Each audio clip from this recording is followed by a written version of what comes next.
Welcome to the Returning Raven, Clarity Points for Truth, where we look closer at the yoga you don't know, the one with hidden forms, worldview, sorcery, and philosophy that clouds and deceptively influences culture, church, family, and you. I'm Dr. Alana Arguello. It's time to leave the fog, get out of the gray, and into the light. Join me today at the Clarity Point.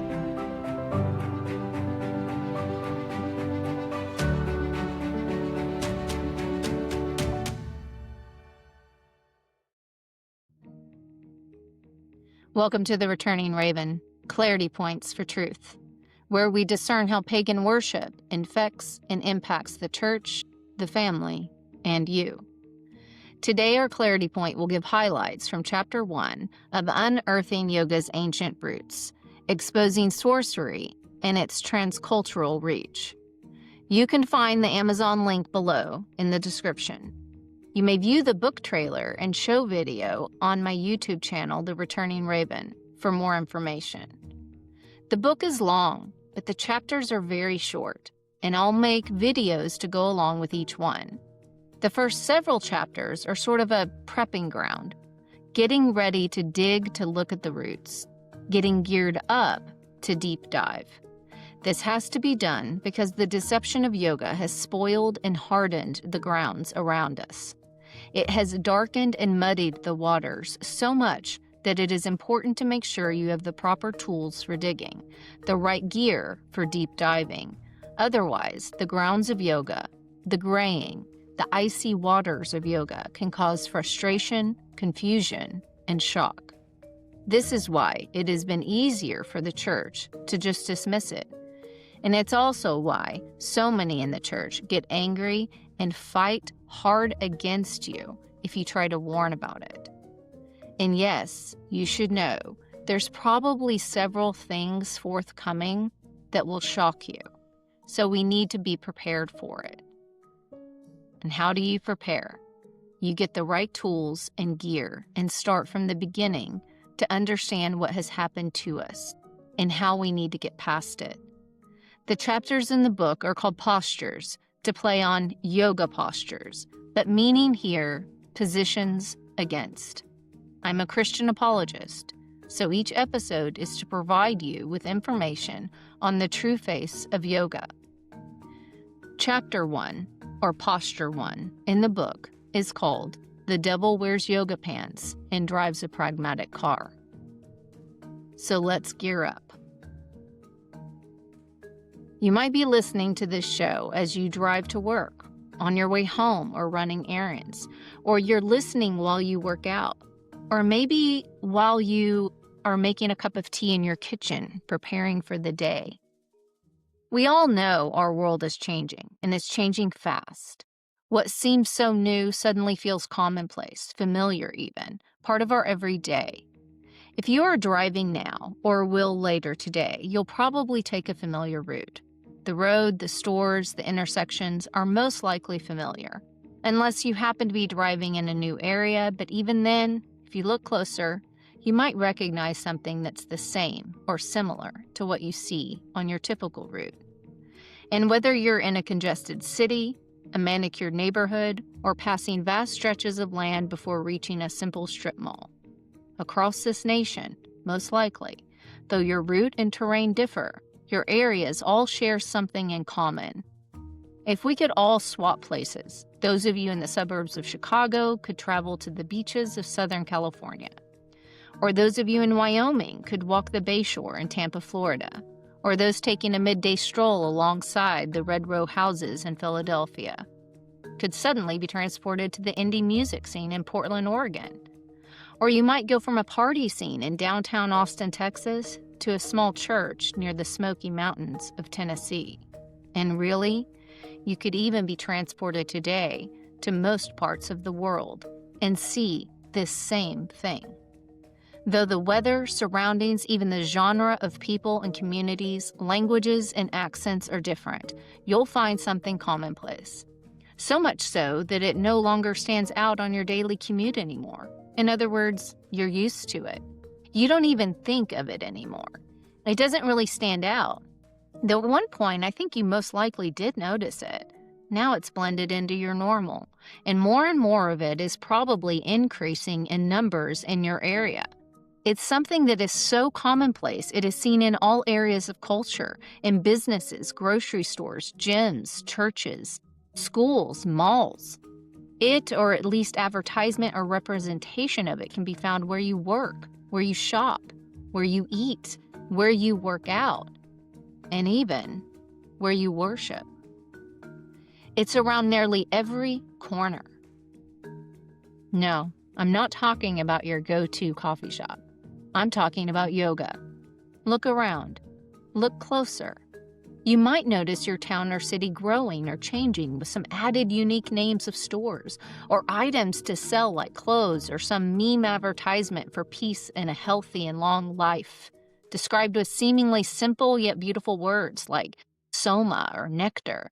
Or you can see on the advertisement label or promotion some beautiful, happy, meditating adult. Or even an adorable child or cute cat or puppy, blissful and calm, laughing and healthy, doing yoga. We are inundated by marketing products of yoga. In fact, if you start to look closer and as you study with me the real face of yoga, you'll begin to more clearly identify the meaning behind some of these attractive, roll-off-the-tongue words and labels, as well as begin to more clearly recognize memes and cultural shifts and philosophies that not only may surprise you that they are rooted in yoga philosophy, but you may also understand better the language your kids and grandkids use when speaking or texting. You know, when they come home with new attitudes, beliefs, ideologies, lingo, even that you aren't sure how they came up with it. And if you pay attention to the false teachings and false gospels invading the church, you may too be shocked at their relation to yoga. As you start your drive or run your errands again tomorrow, as you look closer and pay attention to your surroundings, you may realize that you are now commuting through a yoga town. And if you could be transported to other towns and cities across the country, you might recognize the reality of an emerging yoga nation. And farther across borders, a global yoga world. Most people think of yoga as a 20th century gym stretching exercise, and some may recognize rightly that Eastern meditation is also yoga. Many Christians want to label it as an athletic exercise only, or at most, an adapted way to pray. Though the secular world publicly and consistently tells us otherwise, that it is primarily an Eastern spiritual exercise, many Christians want to make it something other than what it is. Yoga forms, not always called yoga, can be found dispersed across history among the most ancient people, in most religions and cults across the ancient world, long before the Yoga Sutras. Too often, the church wants to deny or ignore a place of specific origin, or if they admit a place of origin, they reduce it to a certain one. And usually, that's further limited to only one form of yoga, typically the exercise kind you see at studios or gyms. Well, yoga does come from one place, yes, but it is not from where you think. While ignoring or denying origin, or not rightly understanding it, Christians seem to allow space for themselves to keep yoga and yoga meditation as an exercise only or new fad way of praying and hearing God, or possibly not realizing they are practicing one of its forms that's given a modern name or branding.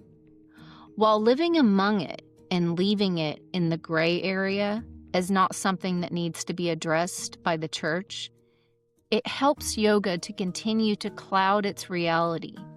Some might consider it permissible to think it's always been in all cultures, as long as they only have to accept it in today's simple and adaptable, deconstructed with modern flair, as that helps to appease the fancies and whims of the Christian practitioner.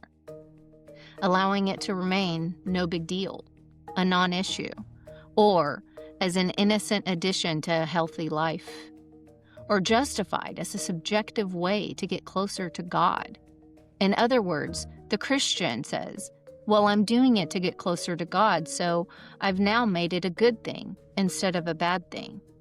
But the gray not only clouds the Christian from rightly and clearly seeing its cross-cultural existence, its transcultural impact on views of God and morality, but also hides, even pushes down the truth that its original design was specific and tactical toward a different God than the true one, and for a different will and end than that purposed by the true Creator.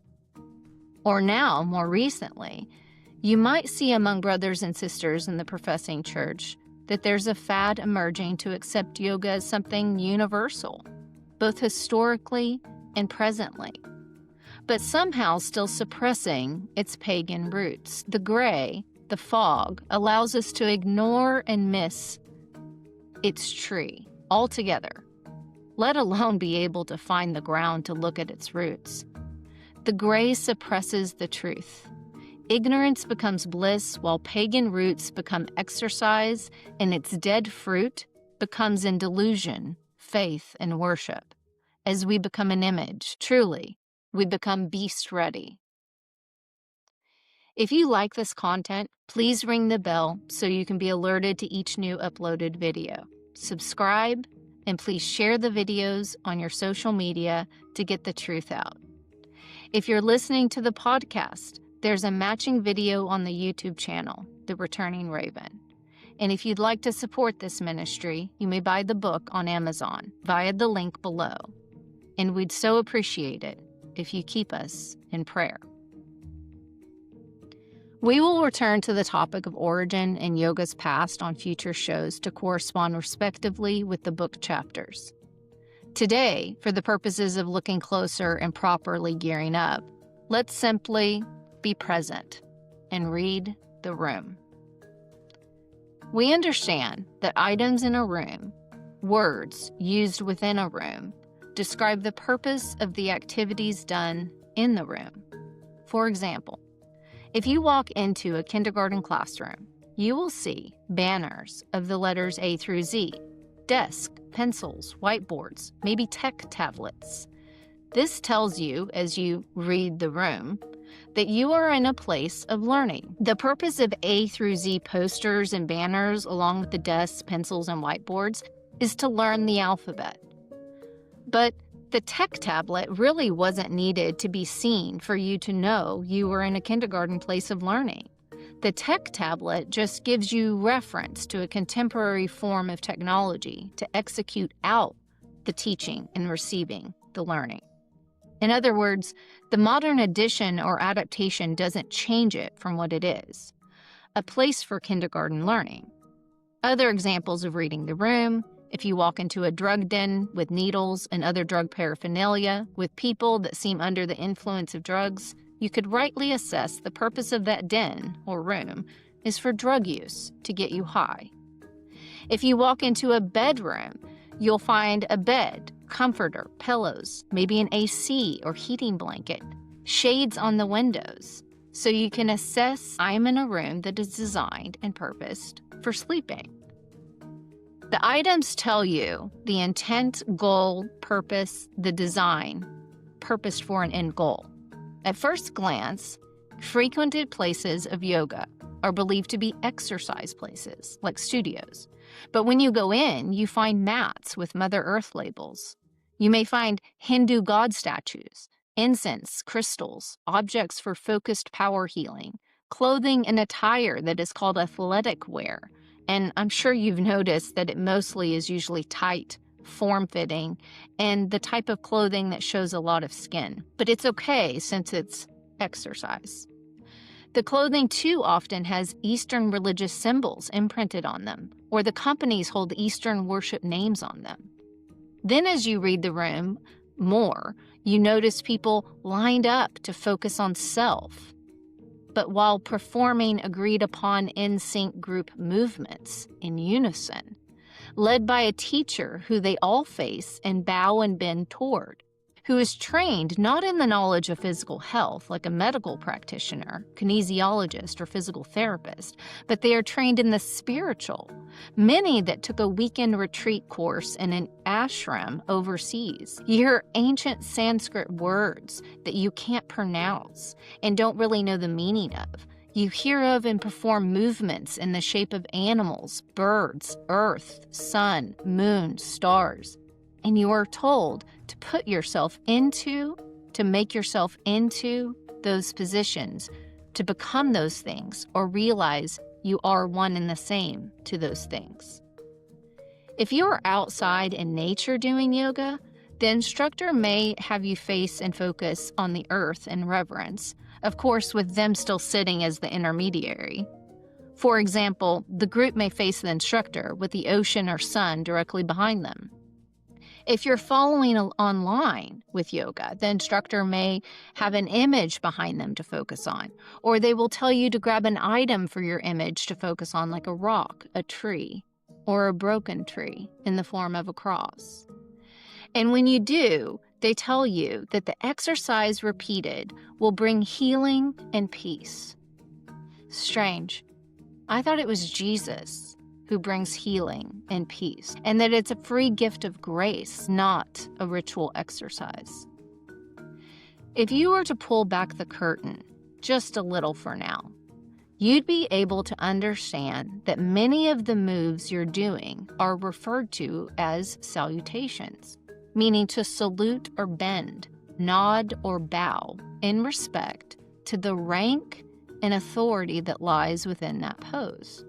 And postures, or asanas, which in Sanskrit is the throne of a deity. In namaste, as you put your hands in prayer and bow yourself or your head, means in demand, I bow to the God in you as you will bow to the God in me.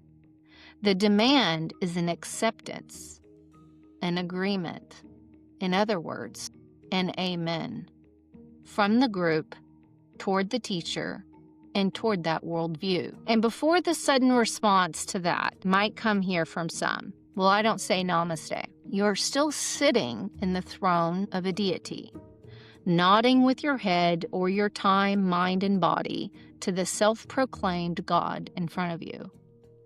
If someone comes to church for the first time, you might not worry that they don't say amen after the prayer, because why would they?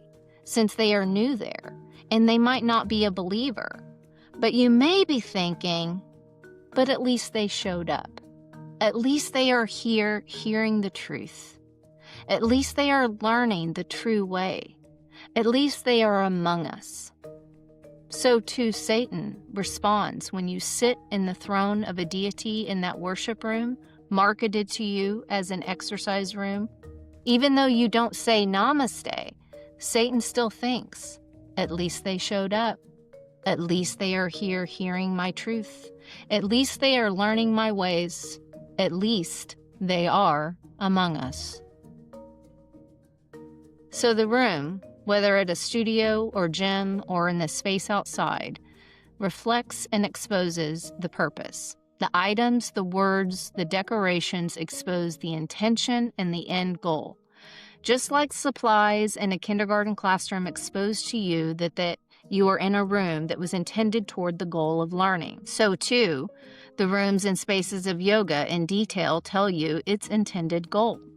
And having a modern device like a technology tablet or not doesn't change the purpose and end goal of the activity done in that room.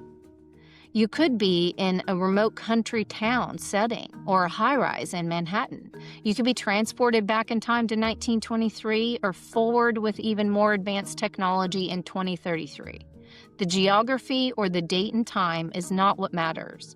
Yoga remains recognizable for what it is. Yoga remains yoga. We know how to use our minds. We can use reality and perceiving of our surroundings to deduce and understand where we are. But yet, for some reason, reality and right understanding is shadowed. Our clarity is fogged when it comes to yoga. We walk into what is clearly a religious room designed for pagan gods, earth, creature, and celestial worship. But for some reason, when the teacher guru says, "Let's exercise," we twist and bend the truth to have what we are doing to be equated to real exercise, like going for a walk, riding a bike, going for a swim, or a run. How does something so blatantly and unapologetically deceive us? And how can it do so in the open? What power, what craft can do this? And to do it to a nation based in Judeo-Christian values, to a church based in biblical truth, and to do so on a global scale to mass populations. And finally, why is it moving and growing and being widely accepted so fast? The devil character in The Devil Wears Prada gives a speech to a young assistant that though she thinks she doesn't care about clothes and believes she chose the sweater she was wearing on her own, is taught that actually it was the designers and marketers in that very room that not only has her care about clothes, style, cut, color, etc., but that the sweater she was wearing was chosen for her. As we move forward in this series, you'll come to realize that Satan chose yoga. Yoga was chosen for you, and you were chosen for a particular form of it.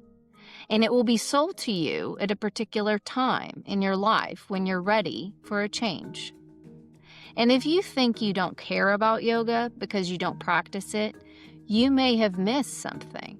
That sure, you may not be choosing the most popular and most fashionable brand of it, but it has many forms, styles, and colors, that its ideologies, its philosophies find a way to you, and does so while letting you think you chose it, and that you're in the clear from being one of those silly fashion people, or in this case, silly yoga people.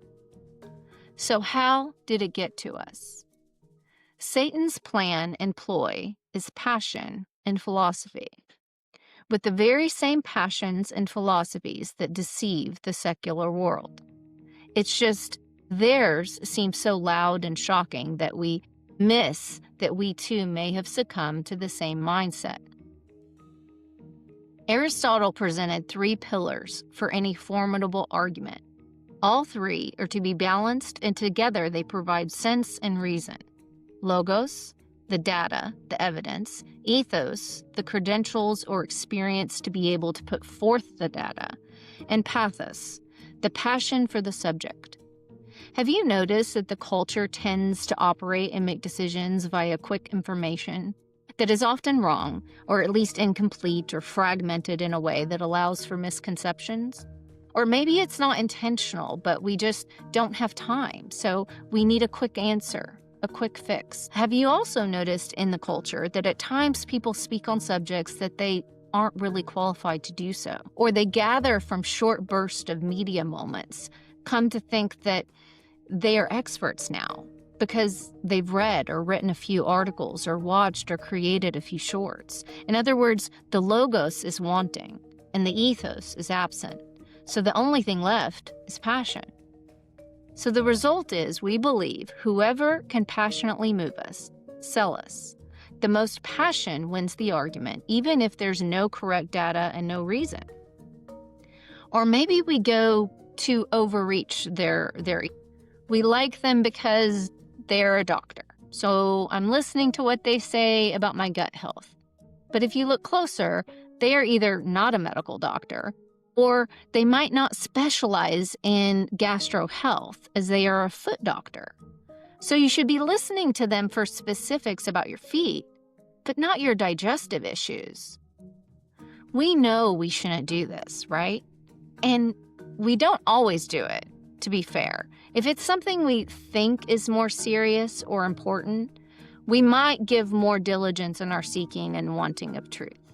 In what we consider important, bigger things, we do try to find someone with logos and ethos.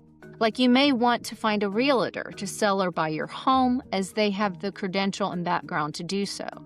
Or you might go to a financial advisor about investments.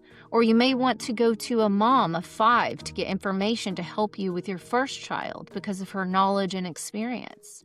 And more specifically, you wouldn't go to your dentist for heart surgery, right? And you wouldn't choose your heart surgeon based only on if they seemed passionate about you. They could be cold and grumpy, but if they have the logos and the ethos, you might still move forward with the surgery. And if they do happen to care too and are passionate about their work, then even better.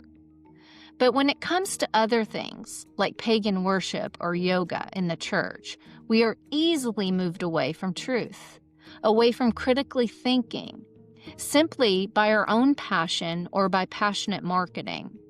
And we unfortunately think pagan worship is not as important, even though in God's Word, He consistently warns us that it is the very deception, the sin, that takes souls captive away from God. So why do we passionately, too often, dismiss or throw out the need for logos and ethos, the data, and those with the experience and/or credentials to speak to the data because of philosophy? In postmodern form, we deconstruct the whole story of yoga, beginning to its purposed end. We fragment it and take only what we passionately want to hear about it. Relativism, too, influences us. There's no absolute truth about yoga. Yoga is relative and subjective. And then there's pluralism. There are many truths. Yoga may mean that for you, but yoga is this or that for me. It's true for me. And the philosophy of pragmatism, which serves as a sort of holding vehicle for all of what we just mentioned. Within the various arguments in the philosophy of pragmatism, truth can be what is working, especially if it's for progress. If we highlight major points from varying proponents of pragmatism, the metaphysical can be used in ideal pursuits and for social use. The truth is what the peers, or the collective, want. You can't really define truth, but only use it. But if there's some object that can show some truth, that truth can change. It can bend and flex across spectrums. And since there's an inability to really know truth, therefore no absolute truth, you are unable to discover truth or meaning. So instead, you can only ask and seek truth in order to create it for yours and the collective group's uses and desires, to propel or advance you in some way. So let's hear the argument then from passion and philosophy, used to pardon the pagan of yoga. I love yoga, so it doesn't matter that those that speak against it have an ethos and logos. My passion outweighs what they say. It doesn't matter that I have a Mother Earth mat or that my studio has Hindu gods and crystals. I can carve that out and just focus on what I want the truth to be for me. That is just an exercise that's good for me. I can deconstruct and reconstruct yoga to be how I want.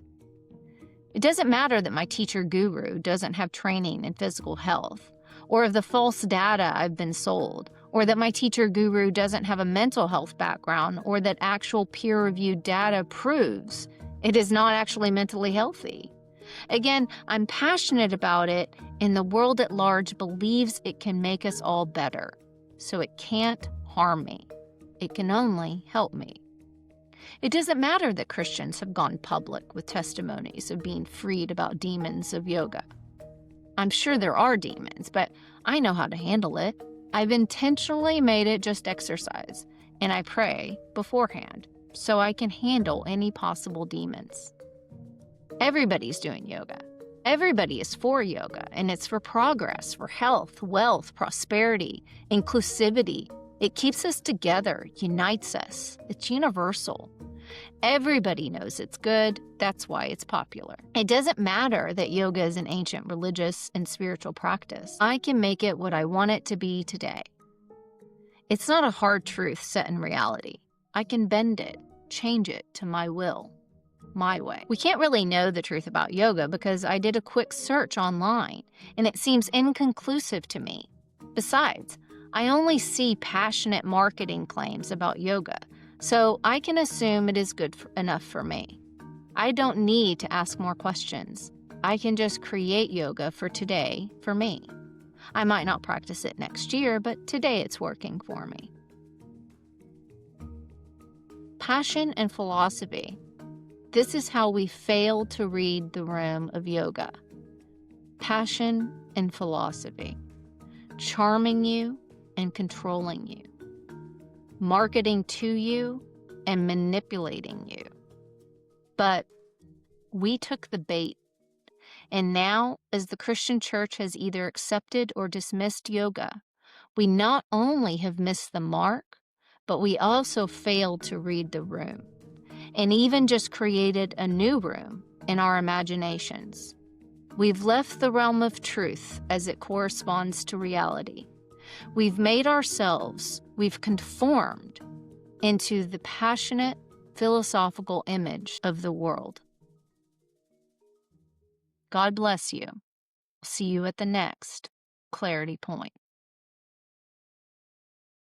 Thank you for joining me today on The Returning Raven. I'm Dr. Alana Arguello.